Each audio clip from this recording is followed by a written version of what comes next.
Olá, este é o canal 3M com você, um programa criado pela 3M do Brasil para levar o melhor conteúdo educacional, as informações mais relevantes para você que atua e se interessa na área de saúde ocupacional. Hoje o 3M com você tem a grande honra de receber o professor Maurício Torloni, a maior autoridade brasileira em proteção respiratória. Professor Torloni, ele é engenheiro químico, doutor em engenharia química, coordenador técnico da comissão do Ministério do Trabalho e do Emprego, que criou o programa de proteção respiratória, professor dos cursos de higiene ocupacional e de engenharia de segurança do programa de educação continuada da Universidade de São Paulo e autor do Manual de Proteção Respiratória. Professor Torloni, é um grande prazer tê-lo no 3M com você. Serafim, obrigado pelo convite, é uma alegria estar aqui participando desse evento com vocês. Professor, o senhor tem uma longa jornada, continua contribuindo muito para a evolução do programa de proteção respiratória no Brasil. E aí eu lhe pergunto quais foram os maiores desafios que o senhor viu nessa sua longa trajetória. Acho que o maior desafio ocorreu logo no início, que foi vencer o preconceito que existia entre os profissionais da saúde e o uso de EPIs. Os médicos do trabalho viam no uso de respirador somente interesses comerciais. Essa situação depois mudou com o aparecimento do programa de proteção respiratória, onde esses profissionais viram que atrás do uso de respiradores tinha um critério técnico e científico que envolvia a seleção dos respiradores. Essa mudança foi tão grande que eles acabaram nos convidando a participar de congressos na área médica, escrever artigos para revistas especializadas na medicina do trabalho. Perfeito, isso deve ter influenciado bastante a evolução do programa. A gente falou de desafios e certamente há muitas conquistas que o senhor testemunhou em todo esse tempo, né? Quais foram essas maiores conquistas para a proteção do trabalhador? Vista a longo prazo, nós vemos que a matéria, a proteção respiratória, começou a ser selecionada em algumas escolas de engenharia de segurança em Brasília, em São Paulo, Salvador, Rio Grande do Sul, em Porto Alegre, enfim, na área de ensino houve uma mudança muito grande.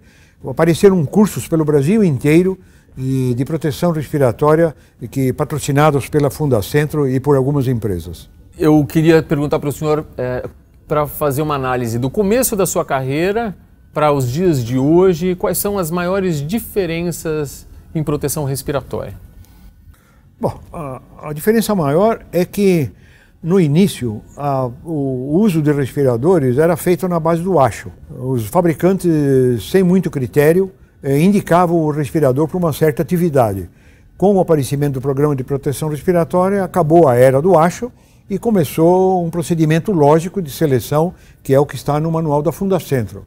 Então essa foi passou-se do empirismo para a área técnica, que exigia uma avaliação da exposição do trabalhador, feita pela separação de grupos homogêneos dos expostos, comparação com os limites de exposição e a escolha de respirador adequado para aquela situação. Inclusive, envolvendo também a escolha do tamanho adequado do respirador para o rosto de cada usuário, isto é, a realização do ensaio de vedação. Pessoalmente, eu tenho uma curiosidade, eu imagino que muita gente que nos assiste também tem, para saber qual é a situação do Brasil em relação aos outros países desenvolvidos, mais desenvolvidos economicamente na área de proteção respiratória. Acho que nós estamos numa situação boa. Não é a situação de 20 anos atrás. Hoje as normas brasileiras são baseadas em normas atuais da Europa ou dos Estados Unidos e os produtos que estão no mercado são os de primeira linha. Foi a época em que os nossos respiradores tinham só aparência, eram iguaizinho aos de fora, só que só na aparência, não tinham conteúdo técnico nenhum. Isso acabou hoje. E sobre as normas, a legislação, o que o senhor considera? Elas são suficientes hoje para garantir a proteção no Brasil dos trabalhadores? Sim, as normas nossas, da BNT, por exemplo, ou o próprio Programa de Proteção Respiratória, que também pode ser considerado uma norma, são baseadas nos últimos documentos existentes nas publicações internacionais. Quanto a esse ponto, nós estamos seguros, não temos nada a acrescentar. O que falta simplesmente é implantá-las em todo o seu conteúdo. Nós, às vezes, implantamos somente uma parte dela, mas isso faz parte do crescimento. Perfeito. E analisando o papel dos fabricantes, né, das empresas que desenvolvem os EPIs, como é que o senhor considera o papel delas, né, na contribuição para a proteção respiratória? A grande parte daquela crítica que os médicos do trabalho tinham contra os EPIs, isso já foi coisa do passado. Com isso, as empresas fabricantes ou importadoras de produtos na área de proteção respiratória têm uma responsabilidade gigantesca, que é continuar nesse papel de difusão de conhecimento. Porque não basta ter um produto bom no mercado. Metade é a produção e a metade é o uso disso. E quem atinge o usuário não é a legislação, é quem vende, que são os fabricantes de EPI. E eles realmente têm um papel importantíssimo e algumas delas, poucas, infelizmente, estão desempenhando um papel excelente nessa área. Alguns deles, por exemplo, têm workshops mensais, já treinaram mais de 1 milhão de trabalhadores em company ou então como participante de treinamentos em certas cidades chaves do país. Apesar de alguns avanços que a gente já discutiu um pouco aqui, eu penso que tem muita empresa que ainda não oferece a proteção adequada aos seus trabalhadores, né? O que precisa para mudar essa situação, professor? Realmente existem empresas no Brasil, consideradas multinacionais, que ainda não estão vivendo aquilo que se esperava dela, na área de proteção respiratória. Elas pregam uma coisa, anunciam uma coisa, mas na verdade falta viverem aquilo que elas estão falando, serem coerentes. Na verdade, isso acontece, eu atribuo principalmente à falta de conhecimento e empenho dos profissionais de segurança. Afinal de contas, eles são pagos para isso.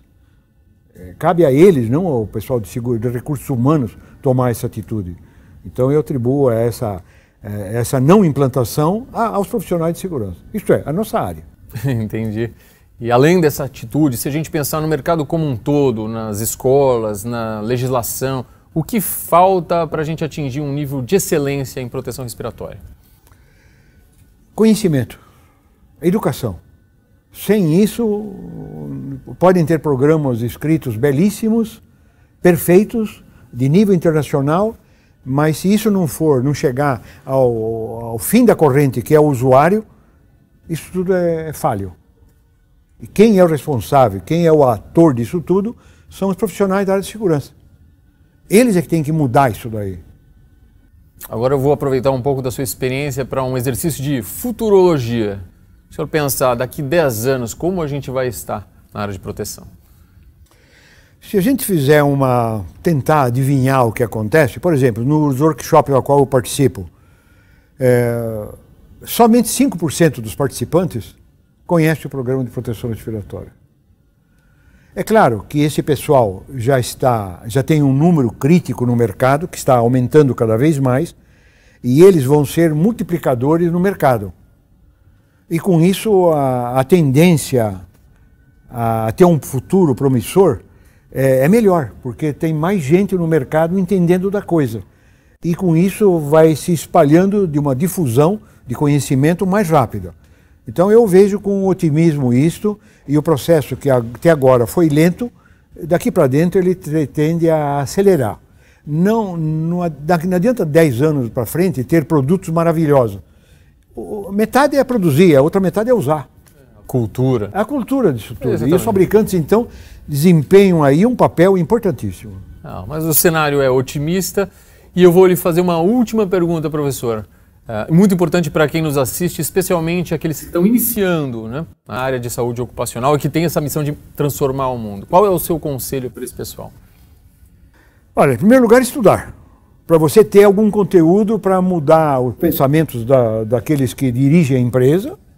Em segundo lugar, sejam causadores da mudança. Não espere que as mudanças ocorram por parte do governo ou da gerência. Cabe a cada um de nós fazer o seu papel. Se você é técnico, engenheiro de segurança, o PPR não vai ser implantado pelo departamento médico, vai ter que ser implantado pelos técnicos e engenheiros de segurança. Então a minha mensagem é, sejam atores, não sejam passivos. Sejam proativos. Sejam criadores de caminhos novos. E isso se faz quando a pessoa gosta do que faz. Isso é um segredo, né? É um segredo. Tem que acontecer. É um segredo. Faz acontecer. Perfeito. Tá legal. Professor, foi uma grande honra tê-lo no 3M com você. Tivemos a grande oportunidade de conversar com o professor Maurício Torloni. Este é o canal 3M com você.